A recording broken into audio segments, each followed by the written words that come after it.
So I think there's something to be said about someone that goes through and takes the time to do those types of things. Okay,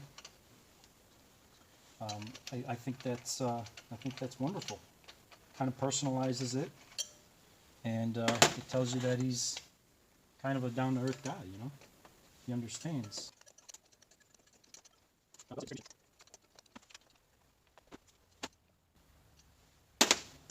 What else I did to this transmission?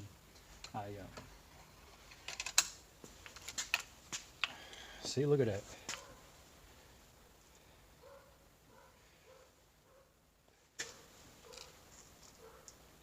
Right there.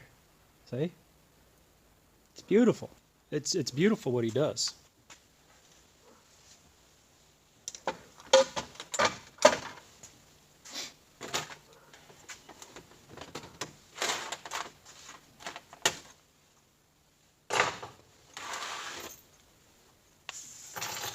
Now what else I did to this transmission is right here there's a plug, okay? And I use brass plugs. There's a brass plug right here, so if I ever need to adjust the pressure externally, I can do that. The sprag in here, that is a bolt-in sprag. Now not only is it bolted in, but I also JB welded it to the case. Now, why did I do that? Why would you do something stupid like that? You can't remove it anymore. Well, if it gets to the point where I break that or break the case, I'm just going to pull the guts out and throw the case away. And if I'm going to get a new case, I'm going to get a new sprag, okay? Because that's just the way it is. But anyways.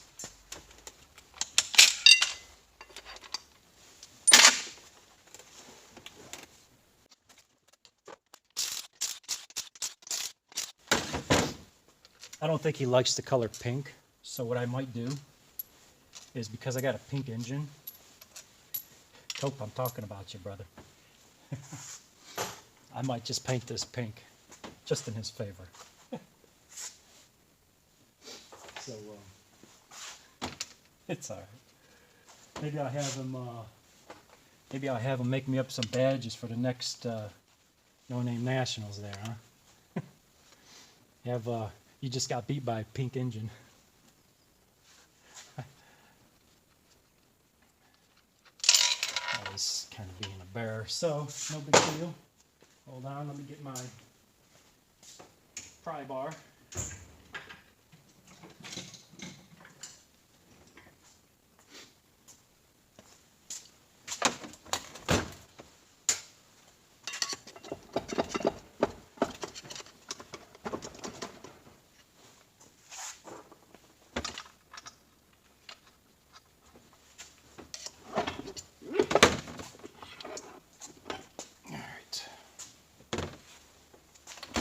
Alright, this has the scarf cut seals on it. These are hard to come by, okay guys? To actually, I got packs of these, and that's from my supplier, and transmission guys use that same supplier. I am not a transmission guy, but from time to time I do work on a transmission. It's probably, you know, that's not too much to be said about this. The pump's been gone through. It's been smoothed in there. All the sharp corners have been gone through with some 1000 grit. The surfaces, of course, have the Scotch Brite pad. All new bushings. The fitment on the bushings have been checked, and that's it. I know I got a double bushing in here somewheres, but I ain't gonna go through that. Not right now.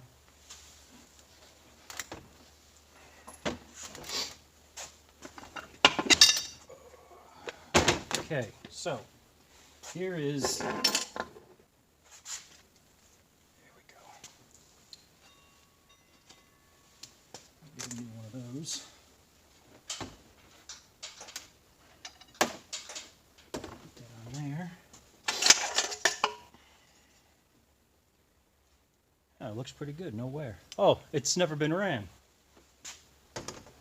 Okay. so here we go. Here's the problem.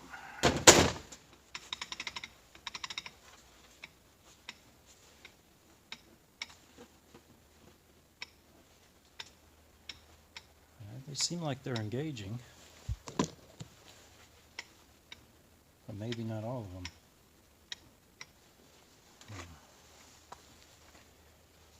Oh yeah, they are. Huh. They are engaging, all of them.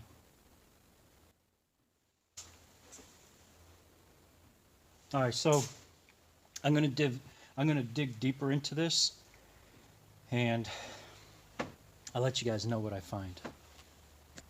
All right, so I have an idea, okay? What I did was I lined up the frictions, and the very last one in the bottom, I turned it a little bit and pulled it off to the side. And what I'm going to do is flip this upside down and put it together to where they just fall down into play. Those frictions fall into the gear right there. All right, so it's on that it's on that rear clutch right now. Okay, just kind of center it, and then I'm going to take some readings.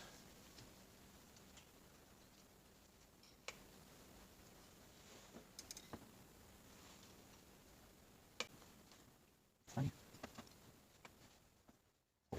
4490, 4480, somewhere in there. I'm going to lower it again on that last pack.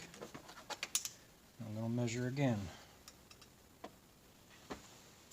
So now I'm at 4390.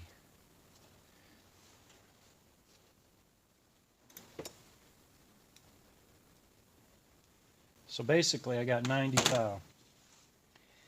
Is that enough to catch that spline?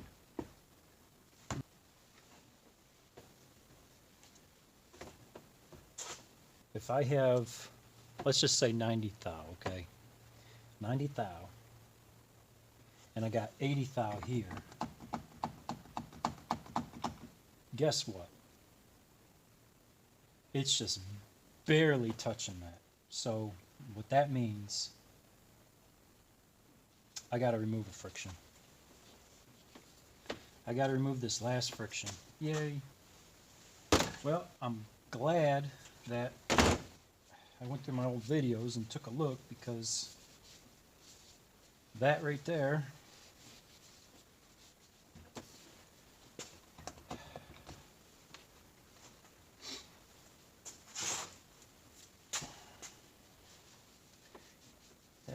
would, I don't think it'd hurt anything, but it won't catch.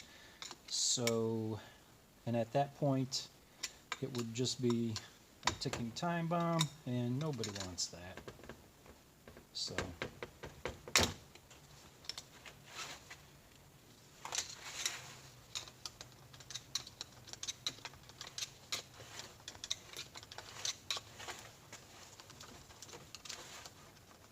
and you see where I have to wiggle this, kind of just wiggle that out.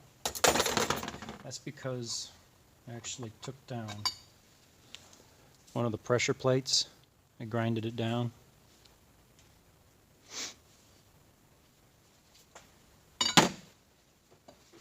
So, let's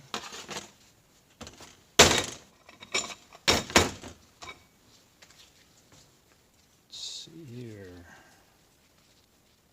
And just make sure that you have the correct clutches, okay? Some of these are crossed. That's a different pack.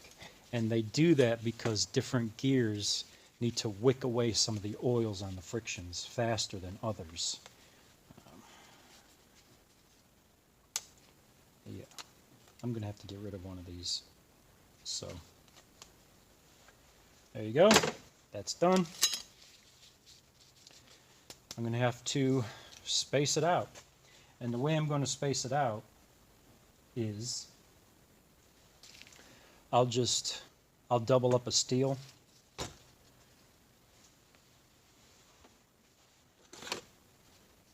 thick are these? What is it, 85?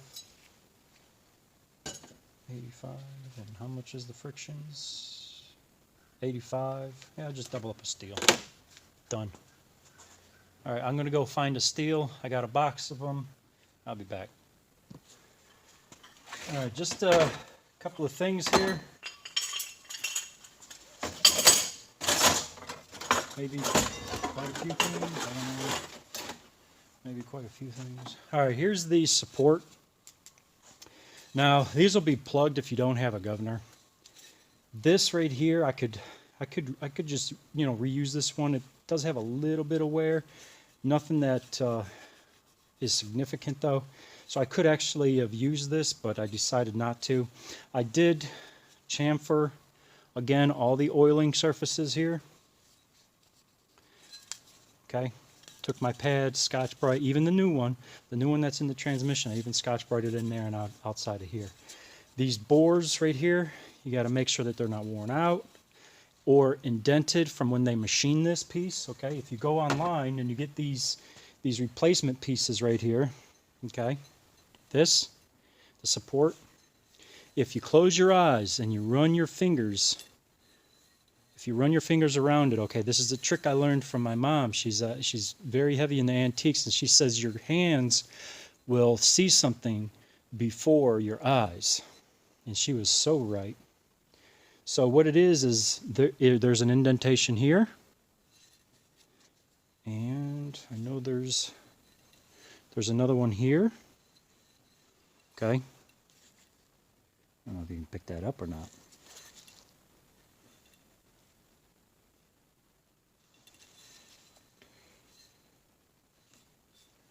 Right here. Yeah, right there. So when they put this to get machined, it actually crushed it a little bit too much.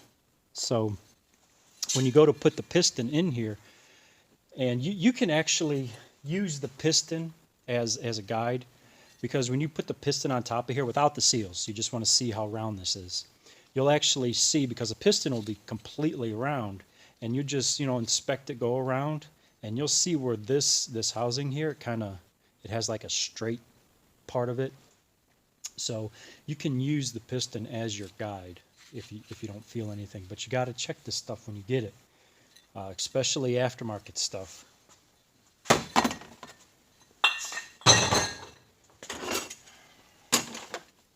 This piston here in the forward, a little bit of play is okay. You got your Bellevue spring, sits on it like this. I got rid of the plastic retainer. I got a metal ring that was brazed. Put that in it. That sits on here like so. A little bit of play is okay. Not too much.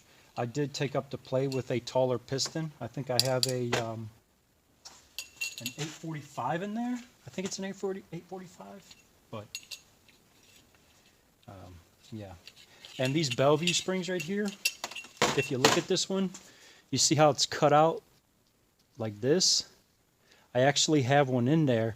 It's a thicker Bellevue spring, and it's more round than it is ovaled. So a little bit heavier.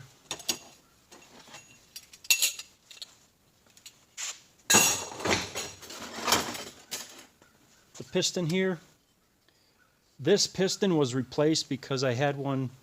I replaced it with a piston that was thicker here, and it had reinforced ribs. There's nothing wrong with this piston. I just decided not to use it because I wanted a reinforced one. You really, I mean, this transmission is overkill. It's completely overkill.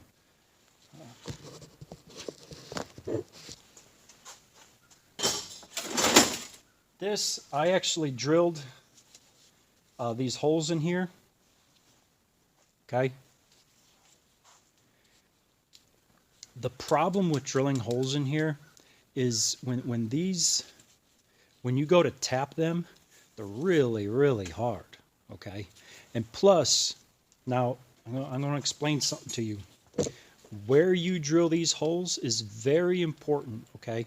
They're actually supposed to be drilled more to the edge and never where the pressure is, okay? That's why I didn't use this one.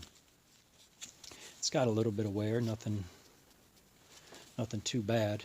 But yeah, this is very, very hard to tap. And it can be done, but you do need a Bridgeport, okay? You got to have these holes straight. This was just a test piece, okay? I don't do this, all right? I rather just buy it. But I wanted to drill this. I wanted to tap it. I wanted to see if it could be done. And yes, it can be done, but is it worth it? No. You're better off getting one that's already drilled and already hardened where it needs to be, and the drills hold where they need to be.